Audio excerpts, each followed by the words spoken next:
दोस्तों, क्या वाकई में केंद्र का डीए 46% से बढ़कर 50% होने से फिर से डीए का जो है वो डीए 0% हो जाएगा? इसके बारे में बात करेंगे और साथ ही साथ छत्तीसगढ़ और मध्य प्रदेश के 40% डीए को लेकर अभी क्या स्थिति है उसके बारे में भी बात करेंगे। और इसके अलावा आप लोगों को इस वीडियो में यह भी बताने वाला हूं कि छत्तीसगढ़ में 50% डीए होते ही कर्मचारियों को एचआरए में बड़ा फायदा होने वाला है। दोस्तों, अगर आप केंद्र के कर्मचारी हैं या फिर पेंशनर्स हैं या फिर आप छत्तीसगढ़ और मध्य प्रदेश के कर्मचारी या फिर पेंशनर्स हैं, आप सभी से निवेदन है कृपया इस वीडियो को अंत तक आप जरूर देखिए और डीए से जुड़ी इस महत्वपूर्ण मुद्दों को बारीकी से आप समझने की कोशिश कीजिए। नमस्कार दोस्तों, मैं हूं आपका दोस्त लोकेश साहू और आप देख रहे हैं लोकेश छत्तीसगढ़िया यूट्यूब चैनल। आप सभी साथियों का हमारे चैनल पर बहुत बहुत स्वागत है।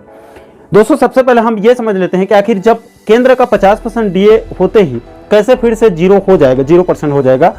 तो देखिए दोस्तों, सबसे पहले आपकी जानकारी के लिए बता दूं कि अभी 1 जुलाई 2023 से केंद्रीय कर्मचारियों और पेंशनर्स को 7वें वेतनमान वालों को 46% की दर से डीए दिया जा रहा है।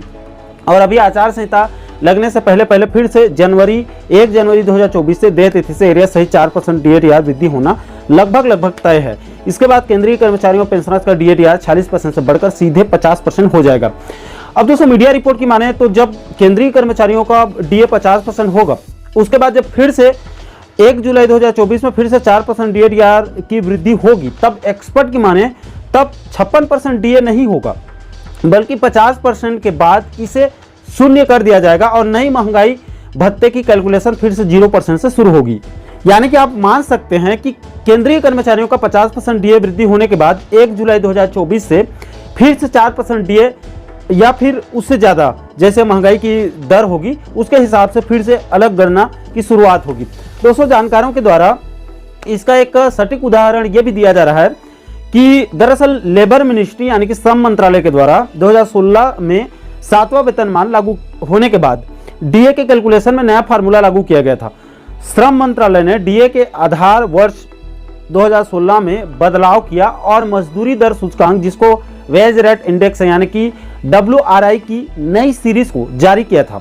श्रम मंत्रालय का कहना था कि आधार वर्ष 2016 में WRI की नई सीरीज 1963-65 के आधार वर्ष की पुरानी सीरीज की जगह ले ली थी, इसलिए अब फिर से महंगाई भत्ते के फार्मूले में बदलाव करने की तैयारी चल रही है।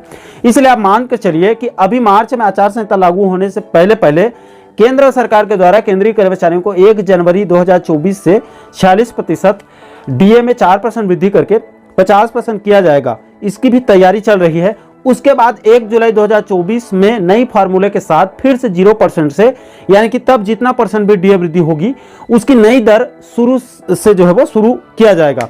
इस नए फार्मूले को फिर धीरे धीरे राज्यों में भी लागू किया जा सकता है। इसके अलावा दोस्तों, यहाँ पर आप लोगों की जानकारी के लिए यह भी बता दूं कि जो महंगाई भत्ता कर्मचारियों को दिया जा रहा है उसमें बाकायदा सरकार टैक्स भी लेती है, यानी कि आईटीआर के दायरे में डीए आता है।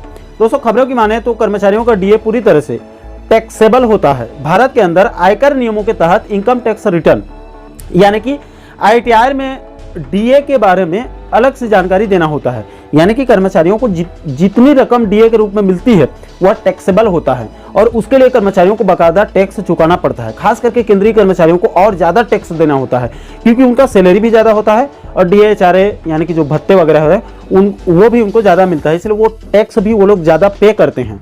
दोस्तों, ये तो हो गई केंद्रीय कर्मचारियों के महंगाई भत्ता से जुड़ी कुछ महत्वपूर्ण जानकारी की। आशा करता हूं आप इस मुद्दे को सरल शब्दों में अच्छे से समझ गए होंगे। अब दोस्तों, हम छत्तीसगढ़ मध्य प्रदेश के कर्मचारियों और पेंशनर्स के 40% डीए से जुड़ी इस समय की स्थिति के बारे में बात कर लेते हैं। तो देखिए दोस्तों, इस समय दोनों राज्यों में डीए की स्थिति वाकई में बहुत ज्यादा गंभीर हो चुकी है, चिंताजनक है।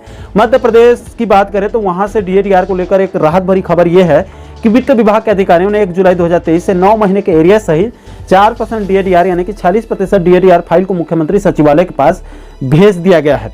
अब कयास लगाए जा रहे हैं कि आचार संहिता लगने से पहले सीएम मोहन यादव के द्वारा इस पर निर्णय लिया जा सकता है। उसके बाद एमपी के कर्मचारियों को 40% डीए की खुशखबरी मिल सकती है। हालांकि एरियस दिया जाएगा या फिर नहीं, इसको लेकर अंतिम निर्णय सीएम यादव को ही लेना है, इसलिए इसको लेकर अभी कोई दावा करना बहुत मुश्किल है। हालांकि दोस्तों, मैं यहां पर यह भी स्पष्ट कर दूं कि महंगाई राहत को लेकर मध्य प्रदेश के बुजुर्ग पेंशनर्स को अभी और इंतजार करना पड़ सकता है, क्योंकि जब तक छत्तीसगढ़ और मध्य प्रदेश दोनों राज्यों में पहले डीए आदेश जारी नहीं होगा पहले डीए आदेश जारी होगा, उसके बाद दोनों राज्यों में पेंशनर्स के डीआर वृद्धि करने के लिए सहमति स्थापित करना पड़ता है। उसके बाद ही जो है वो पेंशनर्स को, दोनों राज्यों के पेंशनर्स को डीआर दिया जाता है। इसलिए अभी मध्य प्रदेश के पेंशनर्स को डीआर के लिए जो है वो और इंतजार करना पड़ सकता है। इसके बाद दोस्तों अगर हम छत्तीसगढ़ के लाखों कर्मचारियों और पेंशनर्स के डीए डीआर की बात करें तो यहाँ पर भी अभी मात्र 42% ही डीए डीआर दिया जा रहा है और छत्तीसगढ़ के कर्मचारियों और पेंशनर्स के द्वारा भी देय तिथि से एरिया सहित 46% डीए डीआर की लगातार मांग की जा रही है। इसको लेकर 23 फरवरी को छत्तीसगढ़ कर्मचारी अधिकारी फेडरेशन के नेतृत्व में पूरे प्रदेश स्तरीय एक दिवसीय प्रदर्शन हो चुका है। इसके अलावा इधर प्रदेश के पेंशनर्स ने भी कल 4 मार्च को इसी 46% डीआर और धारा 49 मुद्दे पर एक दिवसीय प्रदर्शन किया गया है। इसी मुद्दे को लेकर इधर पूर्व सीएम और वर्तमान के विधानसभा अध्यक्ष डॉक्टर रमन सिंह जी ने सीएम विष्णुदेव साय जी को पत्र लिखकर प्रदेश के कर्मचारियों के लिए 4% डीए आदेश जारी करने की मांग कर दी है। लेकिन अभी तक छत्तीसगढ़ सरकार की तरफ से डीए डीआर को लेकर न तो कोई संकेत दिए जा रहे हैं और न ही अभी तक शासन स्तर से कोई भी आधिकारिक बयान भी नहीं आया है कि साय सरकार कब तक कर्मचारियों पेंशनर्स को डीए डीआर देगी और कब से देगी, यानी कि एरियर्स देने के मूड में है या फिर ये सरकार भी भूपेश सरकार के राह में साय सरकार भी चल रही है। इसको लेकर सरकार की तरफ से स्थिति क्लियर करना चाहिए। दोस्तों डीए डीआर को लेकर चिंता वाली बात यह है कि 15 मार्च तक लोकसभा चुनाव के मद्देनजर पूरे प्रदेश भर में आचार संहिता, पूरे देश भर में आचार संहिता लागू हो सकती है, छत्तीसगढ़ में भी लागू हो सकती है। इसको लेकर चुनाव आयोग ने अपनी तैयारी तेज कर दी है, कभी भी इसका ऐलान भी हो सकता है। सरकार के पास मुश्किल से हफ्ता भर का समय बचा हुआ है, इसलिए साय सरकार को जितना जल्दी हो सके वित्त विभाग के उच्च अधिकारियों को निर्देश देकर घोषणा पत्र के वायदे के मुताबिक देय तिथि से एरिया सहित 46% डीए का तत्काल आदेश जारी कर देना चाहिए और उसके बाद पेंशनर्स के हितों को ध्यान में रखते हुए मध्य प्रदेश सरकार से भी तुरंत सहमति स्थापित करके बुजुर्ग पेंशनर्स के लिए उनके हक का महंगाई राहत को दे देना चाहिए। अगर आचार संहिता लगने से पहले इस काम को भी नहीं किया जा सकता है तो फिर डबल इंजन की सरकार बनाने का फायदा ही क्या होगा। अब दोस्तों अंत में आप लोगों को थोड़ा सा ये भी बता दूं कि आने वाले समय में छत्तीसगढ़ के कर्मचारियों के लिए 42% में 4% डीए वृद्धि करके 46% और उसके बाद जब 40% से बढ़कर 50% डीए हो जाएगा तब की स्थिति में छत्तीसगढ़ के कर्मचारियों को एचआरए में एक जबरदस्त फायदा होने वाला है। दोस्तों आपकी जानकारी के लिए बता दूं कि छत्तीसगढ़ शासन वित्त विभाग की तरफ से एचआरए के संबंध में 2 अगस्त 2023 को जो आदेश जारी किया गया है उसमें 2017 के वेतन मैट्रिक्स के तहत जो एचआरए दिया जा रहा था उसमें बदलाव करते हुए नई दरों में एचआरए देने का निर्णय भूपेश सरकार के द्वारा लिया गया था। इसकी लंबे समय से मांग भी चल रही थी और इसको प्रदेश के कर्मचारियों ने दिल खोलकर उस समय स्वागत भी किया था। दोस्तों इस आदेश में यहाँ पर साफ साफ बताया गया है कि जब कर्मचारियों का महंगाई भत्ता 50% होगा उसके बाद B2 श्रेणी के कर्मचारियों के 9% एचआरए में 1% वृद्धि करके 10% किया जाएगा और C श्रेणी के कर्मचारियों के लिए 6% में 1% वृद्धि करके 7% और अन्य क्षेत्र के कर्मचारियों के एचआरए में भी 6% में 1% वृद्धि करके 7% किया जाएगा। और साथ ही साथ छत्तीसगढ़ सरकार के जो दिल्ली स्थित कार्यालयों में जो कर्मचारी और अधिकारी काम कर रहे हैं उनके लिए 27% एचआरए में 3% की वृद्धि करके 30% कर दिया जाएगा। तो दोस्तों आने वाले समय में जब छत्तीसगढ़ के अंदर 50% डीए होगा तब यहाँ के कर्मचारियों को एचआरए में भी वृद्धि देखने को मिलेगा, यानी कि सीधा सीधा एचआरए में भी फायदा होने वाला है। अब दोस्तों यहाँ पर बहुत सारे कर्मचारियों का एक सवाल 8वें वेतनमान को लेकर भी हो सकता है कि आखिर मोदी सरकार 2026 में 8वें वेतनमान लागू करेगी या फिर नहीं। तो देखिए दोस्तों इसको लेकर अभी हाल ही में बजट सत्र में केंद्रीय मंत्री पंकज चौधरी जी ने एक सवाल के जवाब में सदन से कहा था कि अभी सरकार के पास 8वें वेतन आयोग के गठन को लेकर कोई भी प्रस्ताव सरकार के पास नहीं आया है। हालांकि उन्होंने ये भी कहा था कि केंद्र सरकार कर्मचारियों के नए वेतन आयोग को लेकर कोई नया फार्मूला पर विचार कर रही है।